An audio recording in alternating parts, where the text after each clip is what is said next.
El laberinto impositivo argentino. Buenas tardes, hoy quiero hablarles de algo que nos toca a todos. Y esta oportunidad es por segunda vez, pero continuando. Todos los días, aunque no siempre lo vemos, el sistema tributario es el que más afecta a nuestras vidas. Empecemos por los efectos. Argentina tiene una de las cargas tributarias de mayor impacto en la región, rondando aproximadamente un 30% del PBI. Pero con un detalle curioso, gran parte de esa recaudación depende de impuestos distorsivos. Hablo en forma particular de algunos ingresos brutos, del impuesto al cheque, de retenciones a las exportaciones. Son impuestos que se cobran sobre transacciones, no sobre ganancias reales, y eso encarece toda la cadena productiva. Cuando un producto pasa por varias provincias antes de llegar al consumidor, va acumulando ingresos brutos en cada eslabón. El resultado es lo que los economistas llamamos efecto cascada. Precios más altos, competitividad más baja e incentivos permanentemente a la informalidad. Y ahí llegamos a las falencias. Una estructura tributaria argentina que castiga al que produce y factura en blanco, mientras que la economía informal, que según distintas estimaciones, ya está superando el 50% o más del empleo. Queda prácticamente fuera del radar fiscal. Además tenemos una proliferación de tributos provinciales y municipales que se superponen, generando lo que se conoce como un doble o un triple impuesto o una triple imposición. Sumemos la inflación que durante años actuó como un impuesto no legislado, corriendo mínimos no imponibles y deducciones que no se actualizan al mismo ritmo que los precios. ¿Y los desafíos? El primero es evidente, simplificar. Argentina necesita una reforma que reduzca la cantidad de tributos, elimine superposiciones entre nación, provincias y municipios, y migre hacia impuestos que graven renta y consumo final, no transacciones. El segundo desafío es ampliar la base sin asfixiar al que ya lo cumple. Hoy pagan los mismos que siempre, mientras la informalidad sigue creciendo. El tercero, quizás el más difícil, es construir un pacto fiscal federal duradero, porque cualquier reforma tributaria implica discutir cómo se reparten los recursos entre nación, provincias y gobiernos subnacionales. Algo que en Argentina rara vez se resuelve sin tensión política. No se trata solo de bajar impuestos o subirlos, sino de repensar para qué se cobra, cómo se cobra y a quién le estamos pidiendo el esfuerzo. Ese es un análisis verdadero que está pendiente en nuestra sociedad. Hoy, en Economía en Perspectiva, tratamos sobre los impuestos y los efectos que tienen en la vida de los argentinos. ¿Qué tal? Buenas tardes. Muchas gracias por estar del otro lado. Estamos en Economía en Perspectiva. Hola José María, buenas tardes. Hola Gastón, ¿cómo estás? Nuevamente, por segunda vez, ya continuado. Muy buen tema, inclusive hasta solicitado, que es sobre impuestos. Y hoy tenemos, podemos decir, un especialista. Así que, bueno, te lo dejo a vos para que la puedas presentar. Bueno, la profesora Hermosinda Ewes, profesora titular de Impuestos en la Facultad de Ciencias Económicas, Chinda, conocida por todos. Hola, ¿cómo estás, Chinda? ¿Cómo les va? Muchas gracias por la invitación, un saludo a la audiencia y muy especialmente por el tema seleccionado, que como se dijo, no solamente que nos interesa, sino que nos incumbe a todos los ciudadanos. Así es, y también le pedimos a Nicolás Liendro, que el otro día estuvo con nosotros hablando un poquitito de finanzas públicas, impuestos desde el punto de vista económico. Le pedimos a Nico que nos acompañe hoy. Hola, Nicolás. Hola Gastón, hola José, hola Chinda, un gusto. ¿Cómo estás? Bueno, muchas gracias nuevamente por la invitación. Bueno, como decía José María en su introducción, hoy lo que queremos hacer es seguir discutiendo un poquitito acerca de la carga impositiva y en realidad de lo que son los impuestos, y algo que para nosotros los economistas se nos escapa bastante, que es esta doble imposición que se cobra cuando vos vendés tus servicios a una provincia y estás en otra provincia, el famoso convenio multilateral, ¿verdad? Y Chinda, así como nosotros lo pensamos, ¿en realidad existe una presión fiscal enorme, como lo estamos pensando los economistas? Sí, no solamente como ustedes lo piensan, sino como seguramente lo tienen concretamente en números, sino la percepción, que es más que una sensación, que tienen los contribuyentes en general. Porque si bien es cierto, como se dijo en la introducción, muy clara la introducción, que la presión fiscal medida sobre el PBI estaría en alrededor del 30%, quizás un poco menos, pero digamos que alrededor de ese porcentaje, sin tener en cuenta la presión fiscal indirecta, para lo cual me gustaría que dediquemos un renglón. Sí. Sin tener en cuenta esto sobre lo que vamos a hablar, efectivamente lo que percibe en el bolsillo el que tiene que contribuir es mucho más que el 30%. Porque justamente no es solamente lo que tiene que poner en el tesoro como dinero, lo que mete la mano al bolsillo, para decirlo gráficamente, que lo entienda quien nos escucha, y pagar, sino también todo el costo de cumplir, que en Argentina es altísimo.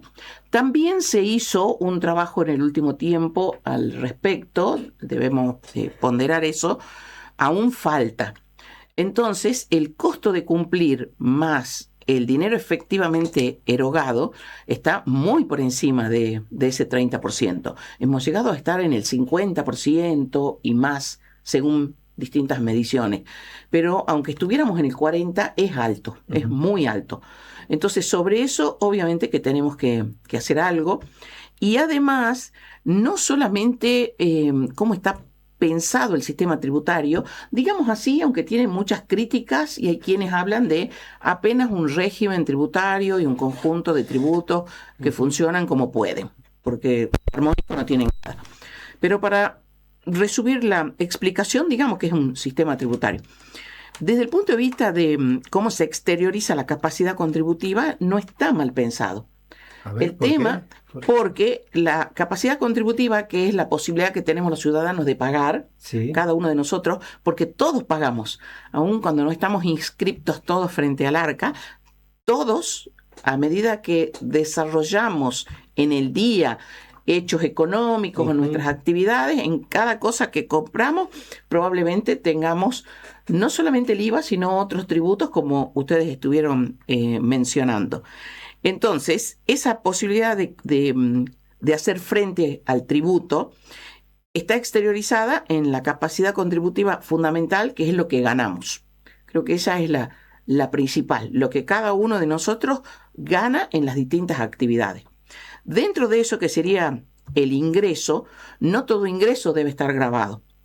Por lo pronto, para tomar rápidamente lo que le interesa a quienes nos escuchan, quienes solamente tienen ingresos para poder vivir dignamente, no debieran tributar este impuesto, porque no están en condiciones de aportar más allá de lo que necesitan para una vida digna, que creo que es lo que no solamente lo dice la Constitución, sino que lo dicen los derechos humanos y se lo puede ver y decir desde distintos puntos de vista. Ellos no tienen que tributar ese impuesto, los demás vamos tributando a medida que crecemos en el ingreso, vamos aumentando la alícuota, de manera tal que los que más ganan, que se supone que son personas muy pudientes, y que creo que no somos ninguno de nosotros, están al 35% de sus rentas netas grabadas. Ahí tenemos un primer problema, porque la escala esa, que llega al 35%, no está lo suficientemente bien diseñada, en mi opinión. Si bien es cierto, se acomodó, pero no del todo. Entonces, cualquier ciudadano, hasta no hace tanto, rápidamente llegaba al 35%. Ahora no tan rápidamente, pero sí estamos en alícuotas elevadas los que tenemos ingresos promedio, los que trabajamos de una manera o de otra. ¿Hay algún análisis específico para llegar a ese 35? ¿Hay qué sé yo, algún parámetro objetivo que te diga esto más esto? Bueno, 35. ¿O es a percepción del que diseña el impuesto? ¿Cómo es? Si uno analiza la exposición de motivos de los últimos tiempos, lamentablemente no encontramos realmente explicaciones. Entonces, digamos, no solamente la percepción, sino lo que podemos ver es que la tabla se ha ido actualizando cuando se pidió, cuando las discusiones sobre el tema eran muy elevadas, cuando venía un periodo de elecciones y entonces el gobierno de turno trataba de solucionar algunas cosas, pero no se hizo justamente un estudio concienzudo que probablemente entre ustedes y nosotros podríamos hacer un aporte al respecto de cuál es la alícuota adecuada más baja en la cual tendríamos que arrancar, que se dice que tiene que estar alrededor del 5%, y cómo se llega al 35%. Creo que ese sería un aporte muy valioso para nuestros diputados. O sea que todos paguen, pero que paguen poquitito los que ganan poquitito. Exacto. Y que paguen más los que ganan más. Exacto. Ahora tenés como un escalón, ¿verdad? Exacto, el esfuerzo, como bien decías al principio, ¿qué pagamos? ¿Para qué pagamos? Me gustó esa serie de preguntas. ¿Y quiénes? O sea, del bolsillo de quién lo sacamos, ¿no? Y decíamos del que tiene capacidad contributiva, del que tiene la posibilidad de pagar. Bueno, acá ya encontramos una primera crítica que está bien pensado sobre lo que ganamos. Lo que no está bien es del todo bien diseñado, por lo menos en mi percepción y en la de muchos. Luego de lo que ganamos, viene lo que gastamos o invertimos. Okay. Entonces, ese dinero lo tenemos que utilizar. Y en general lo utilizamos en gastar. O no sabemos o no podemos invertir. Que ese es el otro trabajo que deberíamos hacer, si es que no está hecho, para el ciudadano, para el que nos escucha. En lo que gastamos. ¿En qué gastamos? Cada uno de nosotros creo que somos súper archi expertos, como dice mi nieta, ella usa ese término, súper archi cuando quiere poner énfasis, no es académico, pero es válido para los que nos escuchan. ¿En qué gastamos? O sea que creo que ese análisis, y ustedes lo deben conocer mejor que yo, de elegir entre el sustento básico y después ir haciendo otras elecciones, creo que es el ciudadano argentino, lo hace, y me parece que lo hace, pero muchísimo mejor que en otro lado del mundo. Por todos los argumentos que vos diste, entre eso el de la inflación, que es el peor de los impuestos. Y después creo que lo que nos está faltando es la parte de poder dilucidar entre ahorrar, invertir, si destinamos una parte, cuánto destinamos. Esa parte me parece que nos falta. Sí, es una materia muy que está rezagada y todavía no la trabajamos todavía, que es la educación financiera, ¿no? Exactamente. Es algo que no nos debemos hasta como sociedad dedicarle un tiempo a la educación, a la formación, al trabajo, a la inversión, saber dónde invertir, saber cómo invertir y tener como un bien dentro de nuestra estructura el ahorro. O sea, que el ahorro sea un bien. Y eso desde hace rato no lo tenemos. Y incurriendo, bueno, leyendo un poco más a personas que no están de acuerdo con los impuestos, que se puso muy de moda, te dicen que los impuestos es una causa por la cual uno no ahorra. O sea, no tiene esa capacidad o ese apoyo o esa educación. Yo creo que un grado de razón tienen, porque si la presión tributaria es tan alta, como decimos, y los que pagan, como bien dijeron también, que es casi como que uno tiene la sensación, la percepción y a veces hasta la concreción de que se casa en el zoológico, por tomar términos que se entiendan, entonces sí, porque los que tributan cada vez más, y la salida no es aumentar los impuestos, que sí veo en estas políticas actuales con mucha crítica, por supuesto que siempre hay críticas para hacer, o mejor dicho, podemos aportar para mejorar, pero lo bueno es que sí se está viendo este problema que viene de años, que la salida no es aumentar los tributos, sino ver cómo se bajan. Y como estamos en la capacidad contributiva que se exterioriza a través del gasto, que es el que nos atañe a prácticamente todos, porque ahí el tributo más importante, que además a nivel nacional es el que más recauda, es el IVA. Bien. Y el IVA lo pagamos absolutamente todo, tiene exenciones, por supuesto, pero es un IVA muy generalizado, con una alícuota muy alta y que requiere de muchísimo esfuerzo. En términos económicos, nosotros decimos que tiene una alícuota proporcional con efectos regresivos, que ustedes lo pueden desarrollar mejor que nosotros. Pero en términos prácticos quiere decir que el que menos tiene que hacer mucho más esfuerzo que nosotros. Sí, o sea, cuando vamos al supermercado, capaz que nosotros no miramos tanto, y si la hierba subió tanto, si el aceite, pero otra persona capaz que sí, porque la carga que tiene de impuesto es muy alta. Entonces ahí está muy bien que a partir del 1 de enero de este año se nos diga en cada compra cuánto tiene contenido de impuestos, por lo menos del IVA. Entonces cada comprador, cada consumidor, cada aportante a las arcas del Estado a través de los tributos, porque eso es lo que está haciendo, sabe en cada compra cuánto le está dando al gobierno de turno para que administre esa porción del impuesto. Y el IVA es bastante elevado, aun cuando tenemos alícuotas diferenciales, pero sigue siendo alto. Entonces, esa conciencia creo que la tenemos que fomentar y adquirir cada vez más, porque al que menos tiene, así como lo perjudica tanto la inflación, lo perjudica también un impuesto alto de este tipo. Y la otra capacidad contributiva es cuando justamente de lo que ganamos destinamos una parte para gastar, decíamos, y otra parte dentro de las inversiones es capitalizarnos, lo que tenemos, lo que al final del día tenemos. Si podemos tener una casa, que creo que eso mínimamente es para una familia digna, es tener un techo, o si pueden tener más bienes.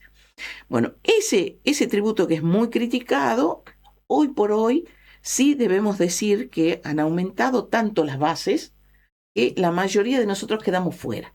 O sea, los que tenemos una casa, un auto, bienes personales, que se llama el impuesto sobre los bienes personales. O sea, muy alto quedó el nivel a partir del cual se tributa. Y ya venía con algunas mejoras, la casa habitación no tributaba, o sea, teníamos algunas mejoras.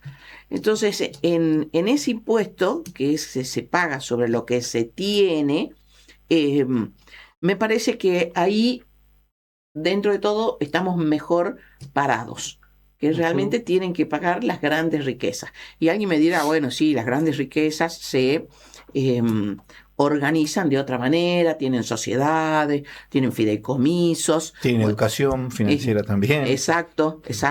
Entonces, sí es verdad eso, pero también se tributa por esos otros carriles. No es que un fideicomiso no tributa, sí tributa, las sociedades tributan, o sea, tienen otros mecanismos. Perdón, China, ahí te consulto, ahí ya te dejo, Nico, que me quería preguntar, ¿y no se está cobrando 2 veces impuesto? Porque vos cobrás impuesto por el ingreso que tenés, y después con ese ingreso te compras un bien, y después me estás cobrando impuestos sobre el bien que me compré, con el ingreso sobre el cual ya tributé. Exacto. Es muy bueno ese análisis y de hecho lo utilizan muchísimos doctrinarios. Pero se acepta que si las alícuotas son razonables, se acepta la convivencia de estas capacidades contributivas. O sea que la recaudación más fuerte debiera estar en el impuesto a las ganancias, que es donde se genera la riqueza, y el Estado en su conjunto, Poder Legislativo más específicamente, y más específicamente los diputados, que son los que nos representan, y la Cámara de Origen para los tributos, constitucionalmente es la Cámara de Diputados, y está muy bien que así sea, porque ahí está representado el pueblo, y siempre es bueno decirlo, porque los diputados lo saben, pero es bueno decirlo, que ellos nos representan a nosotros. Cuando nosotros ponemos el voto en un diputado, lo ponemos por nosotros. Es la expresión nuestra, no del gobierno de turno. Que pueden tener una cierta armonía, acompañamiento, etcétera, pero a quienes representan es a nosotros, y a ellos les tenemos que exigir. Entonces, cuando se diseñan estos impuestos, la mayor recaudación tiene que estar en el impuesto a las ganancias, por supuesto, con una mirada de una política que esté acorde a los tiempos, acorde a las necesidades públicas, acorde a que en cada momento de la historia tenemos que o promocionar o dejar de promocionar, qué es lo que tenemos que fomentar. Por supuesto que eso no es fácil, pero se debe hacer. Entonces, una vez, que logran... Sí, y pasa siempre, constantemente y a cada instante esto, ¿no? Y a veces se ve reflejado hasta en la formalidad de todo el mercado. Por ahí me llama la atención que tantos impuestos, una persona en términos de beneficio decide mantenerse en términos informales o no formales, porque sí, para no perder ese 20, 35, 50, lo que sea, que puede ser hasta su sustento o su propio sustento. Exacto. Sí, y para no dejar de lado lo que decía Gastón, si bien es cierto, se entiende de que tiene que haber esta armonía y por lo tanto las alícuotas en el caso del IVA nuestro debieran tener un nivel más bajo, Sí. Y el impuesto sobre los bienes personales, yo por lo menos adhiero a que ahora solamente tributen los que tienen verdaderas riquezas o por lo menos bienes exteriorizados por sumas muy elevadas. Lo cierto es que nuestro esquema federal y sustentado en la Constitución, no solamente que permite estas facultades del poder tributario a nivel nacional, sino que las provincias tienen su propia autonomía. Sí. Y los municipios, si bien es cierto, son autónomos, pero tienen una autonomía más limitada. No tienen la misma autonomía que las provincias. Entonces, en las provincias, el que más recauda es el impuesto sobre los ingresos brutos. Exacto. Que, como bien dice Gastón, no solamente que tiene un impacto ya sobre los ingresos, ya viene con impacto sobre lo que ganamos, ya viene con el impacto sobre lo que consumimos, sino que además los ingresos brutos, porque ahí no es en la renta neta, son los ingresos brutos, lo que entra al bolsillo del que contribuye en ese impuesto. Es un tributo muy elevado, muy distorsivo, con los efectos que ustedes mencionaron, esto de que se va acumulando y se produce lo que se llama justamente un efecto de acumulación en cascada. Exacto. Este tributo nació con una alícuota muy baja. Entonces en ese momento se decía, bueno, una alícuota del 1,5% sobre los ingresos brutos, en aquel momento para las provincias y para lo que era la capital federal, que no era todavía la ciudad autónoma, ayuda a esa finanza. Además la Constitución lo permite, porque a esto lo voy a decir en términos técnicos y constitucionales, pero creo que lo debemos informar. La nación tiene facultades en conjunto con la provincia, lo voy a decir así, en estos tributos que son indirectos. O sea, el IVA lo puede válidamente legislar la nación y lo puede válidamente legislar la provincia o cada una de las provincias o todas las provincias. Por eso es que sobreviven IVA con ingresos brutos. Lo que se le critica es todo esto de distorsivo, además de las alícuotas cada vez más elevadas, porque la alícuota esa del 1,5 ha quedado en una aspiración de quienes fueron los padres en aquel momento, Dino Yarash, después creo que el doctor Enrique Bulitgoñi, pero después pasamos a alícuotas que se fueron aumentando y consolidando, 3,5%, 3,6% la general nuestra, pero tenemos un montón de alícuotas diferenciales del 5%, del 8%, del 15% en algunas provincias. Mirá, para determinadas alícuotas. Es tremendo. Perdón, a lo que hay que sumarle las percepciones, que es casi una sobretasa, ¿verdad? Ese es un impuesto que tiene vida propia. O sea, jurídicamente no está bien lo que estoy diciendo, pero en la práctica tienen vida propia. Y me encantaría que no dejemos esa línea entre el convenio multilateral y las percepciones, porque ahí tenemos un gran agujero negro que hace a este laberinto insostenible, ¿no? Entonces, si bien es cierto, pueden convivir las facultades, porque la Constitución lo permite, y hablemos ahora solamente de nación y provincia y dejemos de lado un ratito los municipios, pero lo tienen que hacer de una manera, ya dijimos varias veces, no solamente armónica, sino que el contribuyente pueda hacer frente. Entonces, ese tema está desde hace muchísimo tiempo en la mesa de discusión y seguimos viendo que el impuesto sobre los ingresos brutos, que en Salta se llama actividades económicas, goza de buena salud porque no es tan fácil el reemplazo de los recursos. Exacto. Ahí es donde está el tema. Creo que de los recursos propios de provincia, entre el 80 y el 90% se recaudan por ingresos brutos. Sí, 89% acabo de ver. Y a nivel del Producto Bruto Nacional es como el 4, ¿no? ¿Cuánto representa a nivel de la nación? Creo que representa dentro del casi 30, me parece que es el 4 ingresos brutos. Es mucho. Es muy importante. Es mucho. Sí.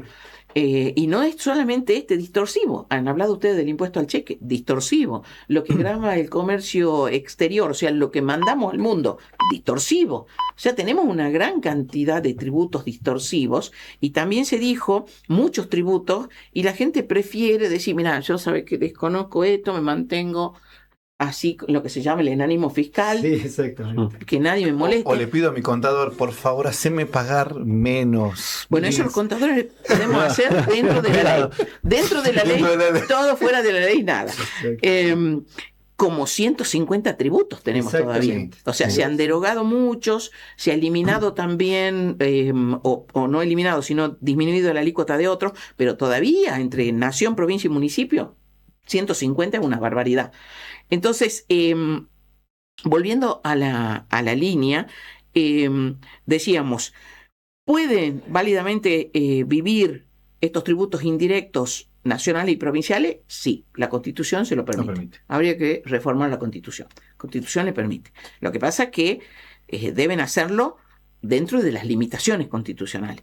Y entre las limitaciones constitucionales está la capacidad contributiva, que es la posibilidad de poder pagar, está la razonabilidad, que es una adecuación de medios afines, más todos los otros que conocemos, el de legalidad, equidad, generalidad, proporcionalidad. Pero estos dos que mencioné al principio se tienen que tener muy en cuenta, porque el dinero sale del bolsillo de los ciudadanos. Entonces no podemos dejarle los bolsillos pelados. Y además, también analizar para qué, como dijiste al principio, para qué. Entonces, ahí viene la otra faceta, porque este es un carril de las finanzas públicas, del bolsillo de quien Los sacamos. recursos. Claro, Y el habrá otro- que ver dónde se los aplica. Y el otro es el gasto público. Entonces, ¿dónde se lo aplica? Y ahí creo que tenemos que ser muy, no solamente eficientes, sino también tener una mirada humanística de la cuestión. Porque capaz que no es eficiente, no sé, tomo un ejemplo extremo, y capaz que pueden decir, mira, no es eficiente llevar el agua para tantas personas. Tomo mi zona de influencia, la nuestra, Gastón, en los alrededores de Tartagal. Vamos a suponer que digan no es eficiente, en términos de una cantidad de análisis económico, pero es humano Por supuesto. que cada uno de nosotros tengamos las necesidades básicas satisfechas. Además, también lo dice Sí, la Constitución, y no se cumple. Y se puede, me parece a mí, seguir analizando otros gastos o en otros sectores la eficiencia. Creo que se pueden seguir haciendo cosas que se hicieron, pero se pueden seguir haciendo cosas. Y para volver a lo del convenio, porque después se nos termina el tiempo, Sí. me Sí, pasa muchas veces. Vos sabés que nos Sí. están preguntando, Sí. ¿el trabajo en negro en Argentina es un problema cultural de evasión o es puramente una estrategia de supervivencia económica para no fundirse? Esto nos dice un oyente. Son las dos cosas, depende de la persona, porque nunca podemos hacer el análisis desde el punto de vista solo objetivo. Eso sería objetivo, es decir, objetivamente el trabajo en negro es evasión, podemos decir así. Por supuesto que tienen que haber una serie de ingredientes, ¿no? Pero digamos rápidamente así, el trabajo en negro es evasión. Ese es objetivamente. Ahora hay que ver subjetivamente, que es lo que está preguntando muy bien el oyente. Entonces ahí aparecen las circunstancias. Oportunidad, méritos, conveniencia, lo que le pasa a cada uno. Y creo que ahí es donde los distintos gobiernos fallan. No ven esa realidad. La mayoría de los contribuyentes en Argentina son pequeños y medianos. Exactamente. Y no Sí, ven sí, esa sí, sí. realidad. Porque lo que el empleado a lo mejor recibe en el bolsillo, para él capaz que es poco. Pero el esfuerzo que tiene que hacer el empleador es mucho. Ujú. Entonces ahí tenemos que buscar otro equilibrio. Agradezco esta pregunta porque tenemos que buscar ese equilibrio. Entonces, digamos, en las circunstancias que normalmente envuelven al emprendedor argentino, al pequeño empresario argentino, y difícilmente podemos hablar que es un evasor porque evade y no puede cumplir. Y viene otro bueno. principio de la tributación, que es fomentar el cumplimiento voluntario. Los gobiernos se las tienen que ingeniar para que el contribuyente tribute voluntaria y espontáneamente y contento. ¿Por qué? Porque le vuelve Claro, le en vuelven servicios bienes públicos, en bienes públicos, en necesidades satisfechas. Si nosotros tuviéramos la educación garantizada, la salud garantizada, la seguridad garantizada y algunos otros más garantizados, calladito la boca pagaríamos. Lo que Ese pasa es sin duda un gran debate, ¿no? que se debe el Estado, es decir, de transparentar en qué se gastan los recursos que pone la gente, transparentarlos y hacer ver que efectivamente, bueno, en el caso en el que sean de buena calidad, hacerlos ver, hacerlos notar, y en el caso de que sean de mala calidad, por supuesto, mejorarlos. O sea, si uno ve que recibe eh, que recibe bienes y servicios de buena calidad a cambio de los impuestos que paga, por supuesto que la predisposición a pagarlos cambia, ¿sí? Como puede suceder o la bibliografía ampliamente detalla, como puede suceder en los países nórdicos o en Japón, digamos, que reciben y uno ve los servicios que recibe y dice, claro, con razón la gente paga los impuestos ahí. Pero bueno, es un debate, es una cuestión de decir, ¿qué hacemos primero? ¿Ofrecemos los recursos de buena calidad o recaudamos mucho para poder ofrecerlos? Y bueno, a nadie le gusta poner la plata primero y después recibir los bienes, como el huevo y la gallina. Pero sí, es efectivamente así, digamos, que uno, en la medida en la que ve que recibe y se hace un buen uso de sus recursos, va a estar mucho más contento de pagar esos impuestos porque siente que valen más. Exactamente, muy bien dicho. Y lo que ha sucedido durante muchos años es que, como las necesidades tienden a infinito, ustedes Sí. lo saben mejor que yo, y los recursos son finitos, Sí, sí. desde el punto de vista de este tema, muchos gobiernos que hacían, aumentaban los impuestos, aumentaban los impuestos, aumentaban los impuestos. Entonces, ¿hasta dónde se puede aumentar el impuesto? Y se puede aumentar hasta que, no sé si esto lo voy a decir bien, ustedes corríjanme. La curva del Laffer, estamos por decir, creo. Totalmente A ver, no libre. sé, ustedes Sí, díganme. sí. Es, ¿hasta cuándo estoy dispuesto a dar que ya choca con lo que recibo, digamos? O sea, Ajá, estoy sí. dispuesto a dar hasta este nivel, porque si paso, ya lo que recibo es cada vez menos, cada vez menos, cada vez menos, en términos de qué me satisface, Sí, ¿no? Entonces, yo creo que nosotros siempre estamos por encima. sí. Sí. Siempre, siempre. Entonces, y estamos dando ejemplos, pero muy elementales, de que cómo puede ser que nosotros hablemos de todo nuestro país, que felizmente es largo, es ancho, es rico en recursos naturales, es rico en nosotros mismos, que somos solidarios, somos como somos, pero no podemos tolerar que tengamos hermanos que no tienen agua, que no tienen salud, que no tienen vestimenta, que no tienen calefacción donde corresponde. Me parece que es intolerable eso. Eso es casi como un pecado mortal, si lo decimos en términos de la religión cualquiera que sea. Hacemos una pequeña pausa. Justo nos tocó el pip de las 1:30. Ariel, escuchamos un poquitito de musiquita y seguimos charlando con Chinda a la vuelta. Bueno, estamos de vuelta ya en Economía en Perspectiva. Seguimos hablando con Chinda Aigüe sobre impuestos y particularmente estábamos hablando sobre ingresos brutos, sobre convenio multilateral, sobre percepciones. A ver, Chinda, contanos un poquitito primero, desasnanos. ¿Qué es el convenio multilateral? A ver. Son muchas las preguntas que ustedes tienen y a mí me parece que son muy válidas para quienes nos escuchan. El convenio multilateral es una herramienta de armonía tributaria, fiscal, muy valiosa en la forma en que se creó, en que nació y en cómo se legisló, porque en definitiva tiene que haber una ley en cada provincia y una ordenanza de la ciudad autónoma que apruebe esta herramienta. Para que nos entiendan, significa lo siguiente: un contribuyente que ejerce su actividad, tomemos un supermercado, y esa actividad la desarrolla en Salta y en Jujuy. O sea, con que sean dos, esta herramienta es aplicable. Pero puede desarrollarla en las 24 jurisdicciones, en todos, o sea, en todas las provincias y en la Cava.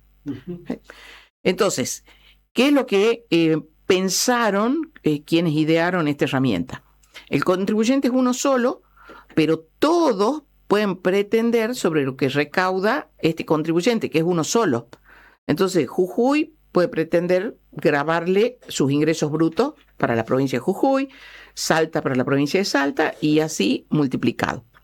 Entonces, para evitar que este contribuyente pague más de lo que pagaría si solamente estuviera en Salta, la idea es que tiene que pagar como si estuviera en Salta. Bien. Claro. O sea, una sola vez, para decirlo rápidamente. Entonces se tienen que poner de acuerdo para distribuir esa torta de ingresos brutos. Bien. Entonces, ¿cómo se hace? Se mide la actividad en cada jurisdicción, que son unos cálculos bastante Es como complejos. una proporción de actividad en cada... Exactamente. ¿Cuánto de la actividad se realiza en Jujuy? ¿Cuánto en Salta? Y así. Y la actividad se mide no solamente por los ingresos que tiene, sino también por lo que necesita. Porque, por ejemplo, puede ser, saliendo del caso del supermercado, una fábrica. La fábrica puede estar instalada en Salta y a lo mejor no vende en Salta su producto, capaz que lo vende en Tucumán. Los ingresos brutos no los puede pretender todo Tucumán, porque hay una parte de esa actividad que le corresponde a Salta. Entonces, no solamente los ingresos, sino también todo lo que llamamos los gastos. Medimos cuánto de movilizar, cuánto del motor de esa actividad se realiza en cada jurisdicción. Y para eso tenemos criterios. Para mí la principal falla, además de la número 1, que son las alícuotas elevadas de las jurisdicciones, ya lo dijimos, Sí, sí. además, es que las provincias se tironean cada una, y para mí, en forma no razonable. Porque está bien que cada uno defienda su potestad y cada uno defienda lo que está normado en su código. Pero muchas veces se ve en la práctica que un criterio que utilizaron en el caso 1, a la postre terminó inclinándose la balanza para la jurisdicción A, por ejemplo. Pero capaz que es la misma situación y la oportunidad siguiente capaz que se inclinan para otra jurisdicción y es la misma situación. Entonces no hay criterios uniformes. Y en ese afán, que yo lo estoy diciendo en un ejemplo muy, pero muy simple, en ese afán, el contribuyente que está en el medio termina tributando muchas veces, más de una vez, como bien lo dice Gastón. En vez de tributar solo lo que le correspondería a una provincia, que ya es mucho, además se le multiplica con otras. Porque en todas esas provincias tiene lo que se llaman pagos a cuenta. Claro. Retenciones, percepciones, le perciben en la cuenta bancaria, le retienen las tarjetas de crédito. O sea que es un abanico impresionante de porciones que le sacan de ese ingreso bruto cuando el dinero, por decirlo rápidamente, transita, sea por el banco, sea que el dinero que le tiene que pagar el cliente, sea por la tarjeta de crédito, sea por las billeteras virtuales, por donde transita el dinero, alguien se queda con un pedazo en nombre del Estado, lo que llamamos pagos a cuenta. Mirá. Y muchas veces no corresponde. Muchas veces no corresponde. Son malavidas realizadas claro. De más. Generan saldos a favor, que los estados lo debieran devolver rápidamente, los estados provinciales. No lo hacen. Y ahí viene algo que dijeron ustedes en algún momento sobre los pactos fiscales. Los pactos fiscales existen de mucho tiempo para acá. Los más importantes comenzaron a principios de los 90, gobierno del doctor Menem, y hasta ahora hemos tenido, en todos los gobiernos hemos tenido pactos fiscales que se llaman de distinta manera, porque también los argentinos somos muy ingeniosos para poner nombres. Ahora, lo que importa es la A esencia ver. y lo más importante es que no se cumplen. Porque Pero un pacto fiscal, en todos estos no se cumplen. ¿Pero qué dice un pacto Por fiscal? ejemplo, en uno de los pactos fiscales de la década del 90 se dijo que se iba a derogar el impuesto de sellos, que Ajá. hasta ahora lo tenemos ahí guardado. Sí. Es un impuesto totalmente distorsivo por Sí. cosas que, digamos, argumentos que podemos dar. Y en la década del 90 dijeron que lo iban a derogar. Y se pusieron de acuerdo cómo lo iban a hacer en forma paulatina. Sí. Nunca sucedió. Goza de buena salud hasta ahora. En algunas jurisdicciones dejaron fuera de la gravabilidad determinados movimientos económicos, porque en definitiva lo que grava es la riqueza en marcha, los contratos, un contrato de alquiler, una constitución de sociedades, cuando la riqueza se está por empezar a movilizar, pero grava el instrumento. A veces no se hizo nada Sí. y ya se tiene que desembolsar una gran cantidad de dinero por algo que todavía no se hizo. Bueno, ese es uno. Hasta ahora no se cumple. En algunos casos, como dije, se tomaron algunas medidas. En Salta debemos ponderar. En Salta en algún momento se legisló al respecto y los grandes contratos Ujú. pagan una alícuota menor. ¿Qué quiere decir? Que para atraer todas esas inversiones, el impuesto de sellos sobre esos grandes contratos sería multimillonario. Claro. Entonces Claro, la se dijo, alícuota. sobre semejante cifra, las alícuotas se reducen. Bueno, ya es algo, digamos. Eso es un incumplimiento. Otro incumplimiento, ya sobre el gobierno provincial del doctor Urtubey. Se pusieron de acuerdo para reducir la alícuota de este impuesto sobre los ingresos brutos, que siempre está en discusión, Ujú. y para algunas actividades eximir. Sí. Y se pusieron alícuotas para los distintos años y después alícuotas máximas. Ujú. En Salta de entrada tuvimos las alícuotas máximas. Ujú. Críticas que le hicimos en su momento. Uno dice al gobierno del doctor Urtubey que en realidad él es el ejecutivo, pero como el legislativo siempre acompaña, ya dijimos que nos tendría que representar a nosotros, pero acompañan al ejecutivo, se lo criticamos en su momento. Y ahí tenemos otra gran labor para hacer, que creo que preguntaban ustedes si se puede hacer algo al respecto, porque es cierto que no Sí. es fácil sustituir la recaudación, no es fácil analizar qué gasto dejamos de afrontar para afrontar otro, no es fácil, nadie dice que sea fácil, pero creo que lo tenemos que encarar, por lo menos. Entonces nosotros como universidad creo que aunque sea pequeños peldaños podemos escalar Sí, claro. al respecto. Sí, mi pregunta era como profesional, ¿no? Como especialista en impuestos y más con el cargo de titular que tenés acá en la universidad, a fomentar o crear algún equipo multidisciplinario, el cual el objetivo, no sé si será la pregunta, ordenar o disminuir o distribuir o reasignar o hacer una propuesta.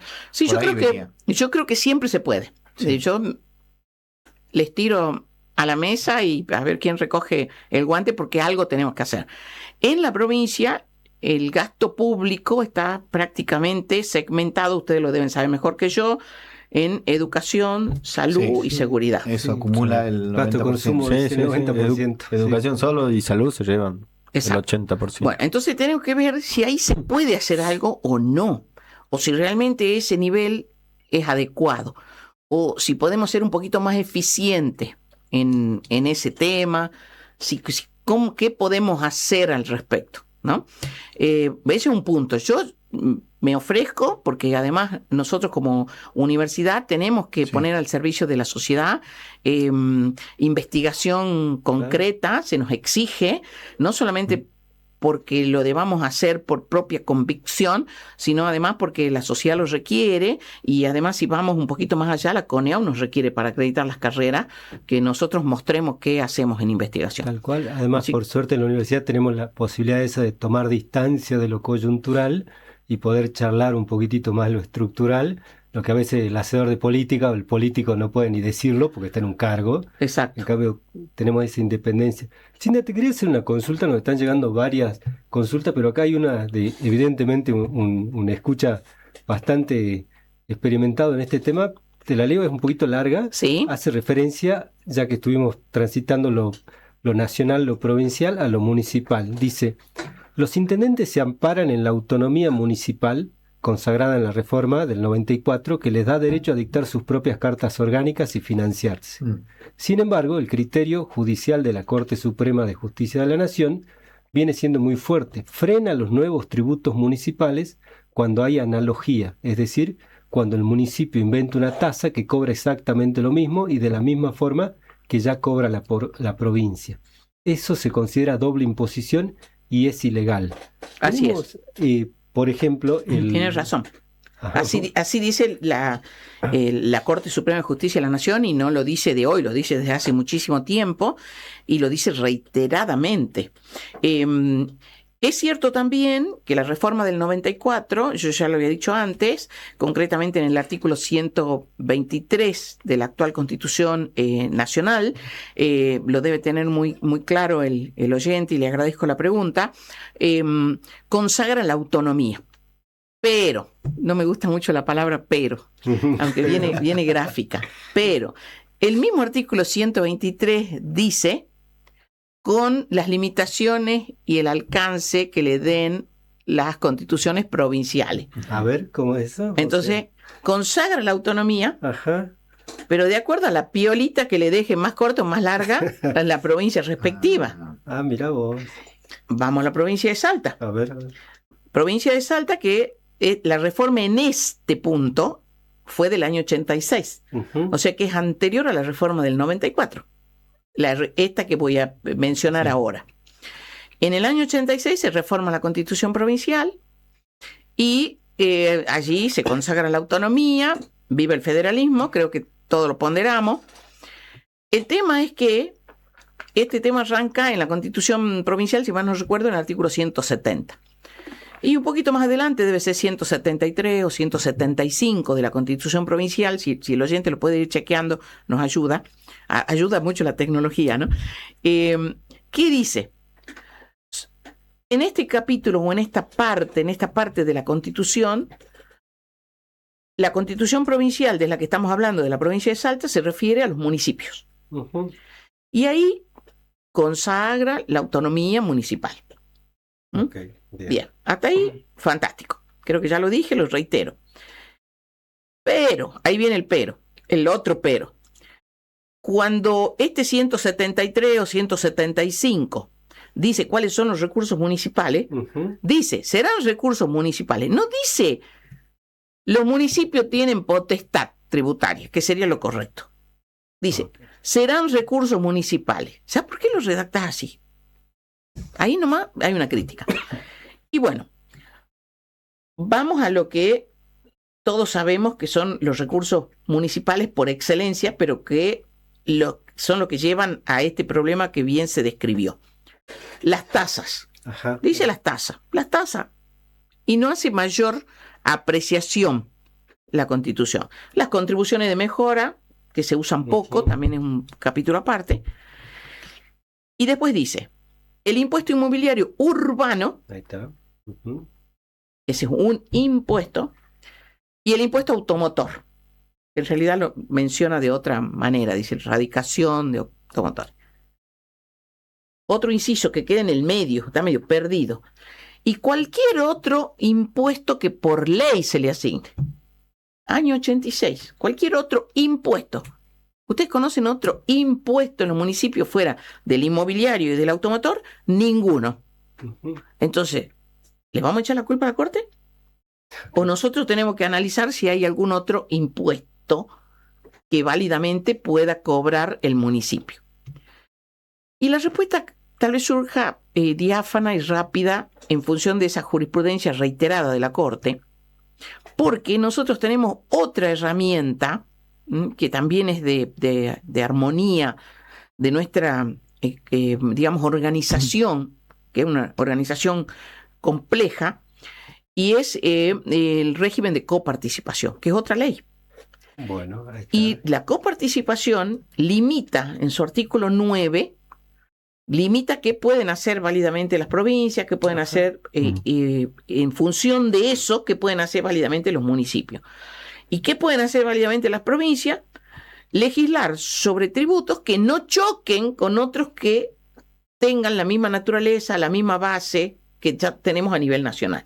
Y como a nivel nacional se han acaparado todas las capacidades contributivas que hemos mencionado, entonces prácticamente no les queda ningún tributo que no esté ya legislado. Tendremos que ponernos a pensar más ingeniosamente sobre cómo hacerlo.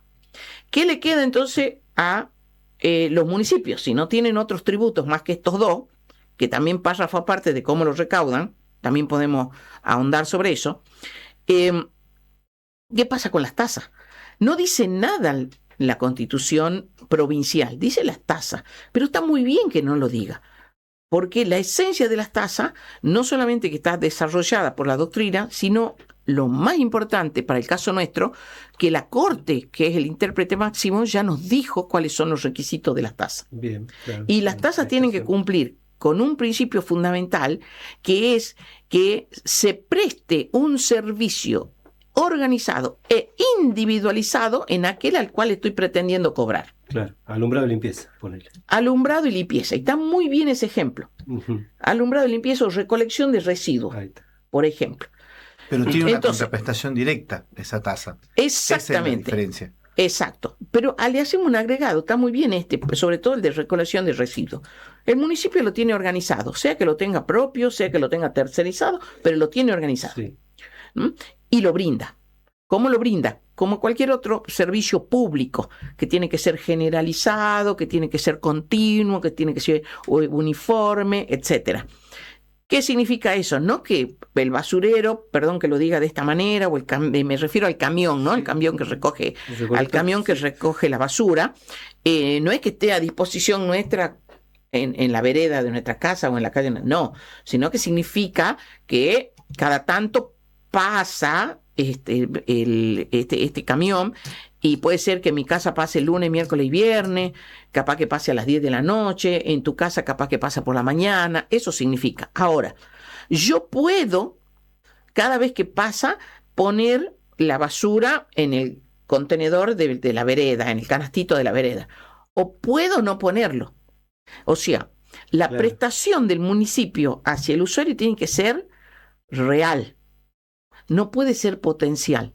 Potencial puede ser para el usuario. Yo puedo o no puedo poner la basura, pero no me puedo negar a pagar por decir yo saco la basura solo los lunes, no saco los miércoles y los sábados, entonces cóbrenme un tercio. No. Está organizado y te lo prestamos.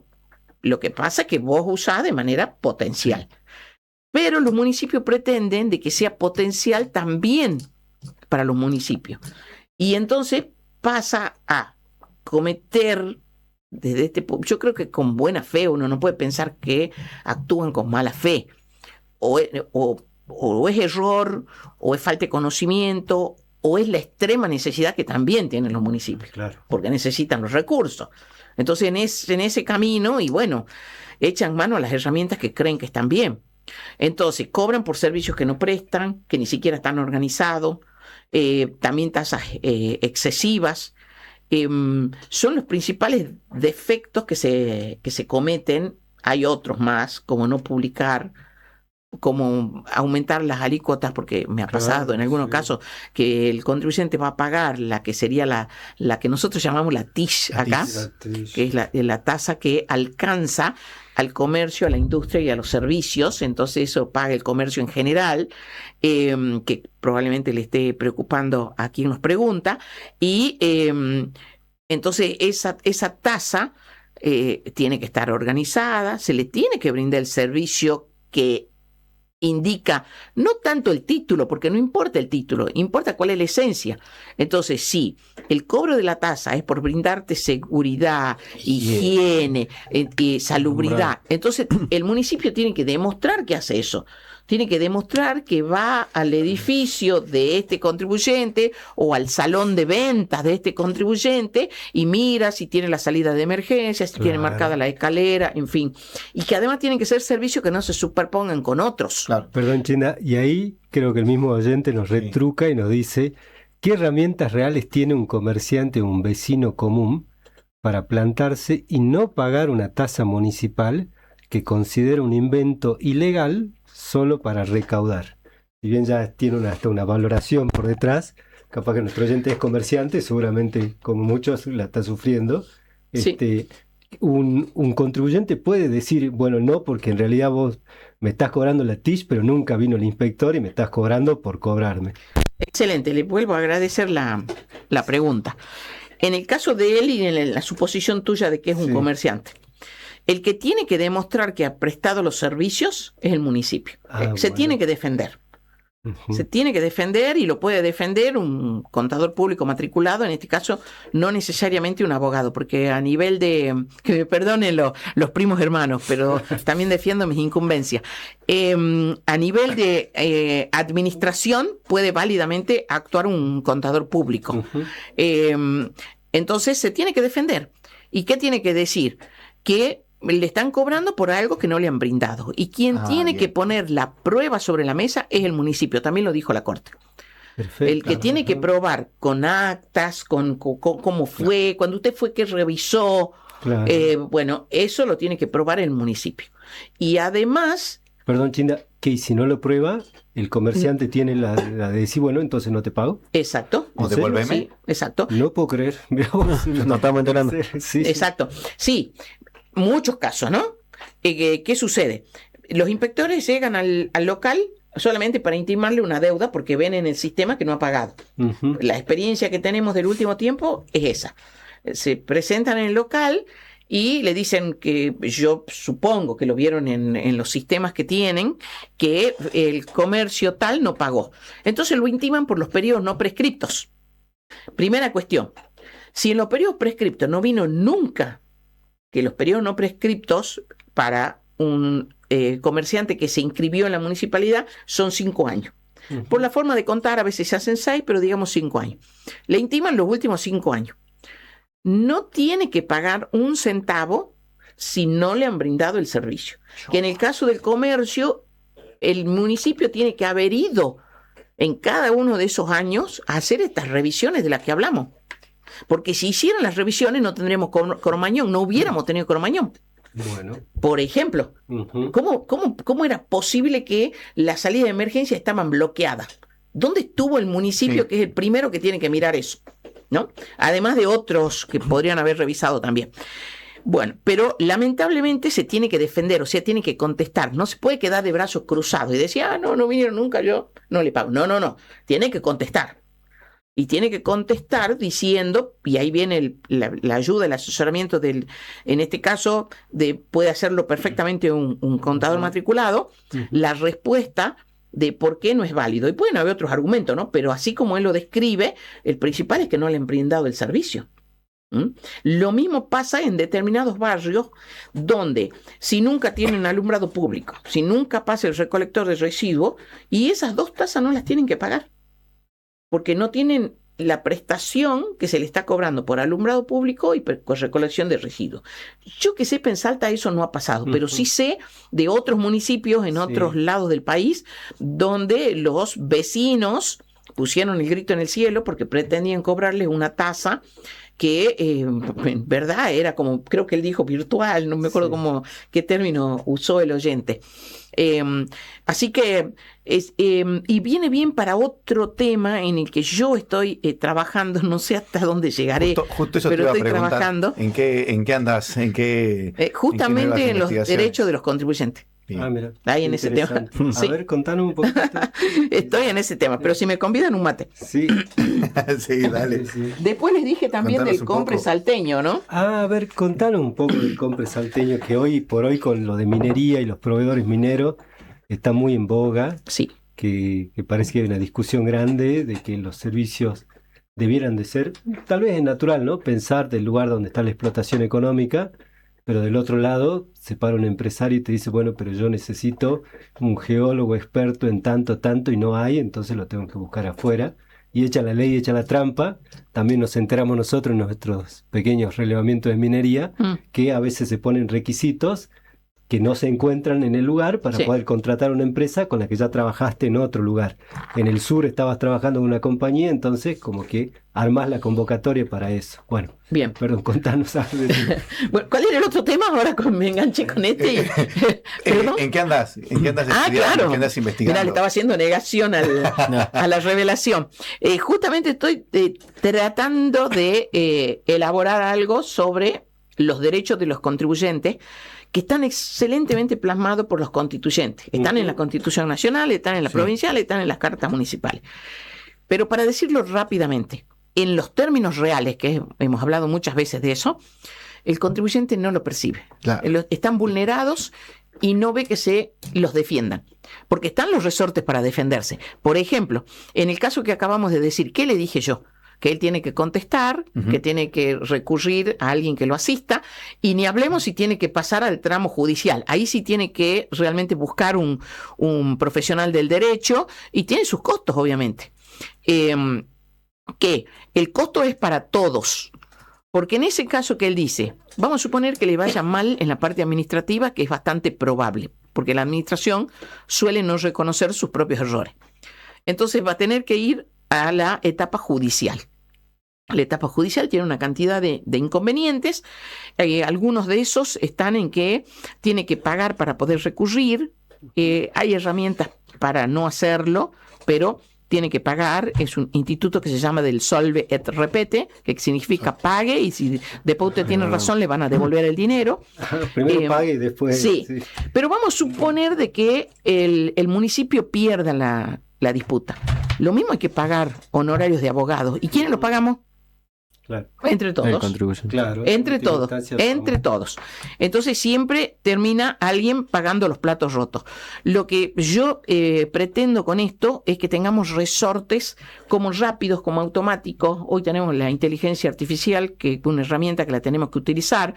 Entonces, para mí, para decirlo muy simple, el caso que él nos plantea, que no sé si un humano en algún punto lo tiene que controlar, esa es mi percepción hasta hoy o mi concepto, pero que uno carga la normativa, por ejemplo, y uno dice, esta es la normativa y este es el problema. Claro. Bueno, estoy anticipando lo que yo quiero hacer, pero... Interesante, claro. Algo más Estamos teniendo la primicia. Sí. Pero está muy interesante, claro. Sí, sí, Y entonces que de alguna manera algo o alguien diga, él tiene razón, si no le prestaste el servicio durante 5 años, ¿para qué vamos a tener semejante dispendio procesal? Perdón, y entonces el municipio también va a mejorar, va a afilar su... Y ese algoritmo buscaría en sus propios antecedentes, los antecedentes. Exacto. Vos le tendrías que cargar, claro, toda una librería, una biblioteca. Que conste que lo dije acá, ¿no? Porque después me van a decir que no lo... que no es original, que no es original. Quedó el registro. Y para ir Y el compre salteño. Quedó. Eso, para ir cerrando, contanos un poco del compre salteño. Bueno, el compre salteño, nosotros lo fomentamos, hablo desde la profesión de las ciencias económicas, desde comprar lo más elemental. Yo entiendo a la persona que le compra el camión ese que capaz viene de extraña jurisdicción, el camión que compra la verdura que nos mencionaban en algunos de los ejemplos. El camión capaz que viene de otra provincia. Sí. Bueno, yo lo entiendo al que compra, porque obviamente va a tratar de comprar más barato. Sí, pero nosotros tenemos que tratar de hacerlo dentro de lo que es la provincia nuestra, el municipio nuestro, y ahí las autoridades tienen un rol fundamental, porque es cierto que nosotros tenemos un negocio organizado versus una feria, por ejemplo. Exacto. Bueno, las personas van a la feria, pero la feria también tiene que pagar impuestos. O sea, no pueden estar sin tributar absolutamente nada. Y además hay que tener en cuenta que el comercio organizado, además de para abrir la puerta, ya tiene una cantidad de gastos fijos. Entonces se debe tener en cuenta esa cuestión y tratar de nivelar la carga tributaria. Esa es mi opinión. De manera tal que de la feria tiene su ventaja, sí, tiene la ventaja de que vengo cuando quiero, por decirlo de alguna manera. También es un trabajador y es digno lo que hacen, pero tampoco le podemos fomentar la competencia desleal con el que está bien instalado. Eso está dicho muy rápidamente porque da para mucho más. demás, y no quiero que se preste a confusión de que esté a favor o en contra, sino tratando de respetar los principios constitucionales, que todos somos iguales ante la ley y así nos tiene que tratar el Estado en todos los aspectos, incluido el trabajo. Y yendo al tema de la minería, efectivamente se cometen este tipo de deslices, lo voy a decir así, que pueden estar en el marco de la ley, pero no están dentro del espíritu de la ley. Capaz que en la letra de la ley está, pero no en el espíritu. Y también ahí tienen vuelta de nuevo un rol fundamental nuestras autoridades. Y lo que venimos diciendo desde ya la década del 90, gobierno del doctor Menem, es que si nos dicen respecto del geólogo, sí, el geólogo así es, bueno, lo formemos primero. No hay acá, lo formemos. Y cuando lo formemos, sí, me llevó un tiempo. Bueno, decime en tu planificación qué vas a necesitar. Cuando vas a desembarcar como empresa en Salta, a ver, veamos qué van a necesitar. Bueno, vamos a necesitar estos profesionales formados en esto, en esto, en esto. Bueno, está bien, capaz que no podemos atrasar el plan, pero entonces, bueno, ¿quién es el geólogo que sabe de esto? Bueno, es fulanito que vive en las islas volcánicas de no sé dónde. Bueno, lo traigamos y que le enseñe a los nuestros. Tal vez en la primera parte que él trabaje, porque no se pueden parar los proyectos, pero que le enseñe a los demás, que tenga un plazo eso. Entonces creo que ahí vamos a ir mejorando y cumpliendo con esto de que realmente se debe contratar, y yo uso ese término, se debe contratar a quienes brindan los bienes y los servicios en la provincia de Salta. En eso estoy totalmente de acuerdo y eso le debemos pedir y exigir a las autoridades que se cumplan. Perfecto. Bueno, Chinda, se nos acabó el tiempo. Te comprometemos para la próxima porque nos quedó muchísimo para seguir charlando. Te agradecemos por la clase magistral que nos diste. La verdad que muy linda la charla. Y compartida también, ¿no? Sí, porque nos desburramos de muchos temas y la apertura esta, la discusión. Muchas gracias, Chinda. Les agradezco a ustedes porque nos nutrimos, creo que interdisciplinariamente, y ese es el camino. Creo que es el único camino. Bueno, gracias. Y buenas tardes a la audiencia. Bueno, buenas tardes. Gracias, Nico. Gracias, José. Chao. Gracias, Ariel. Hasta el próximo lunes.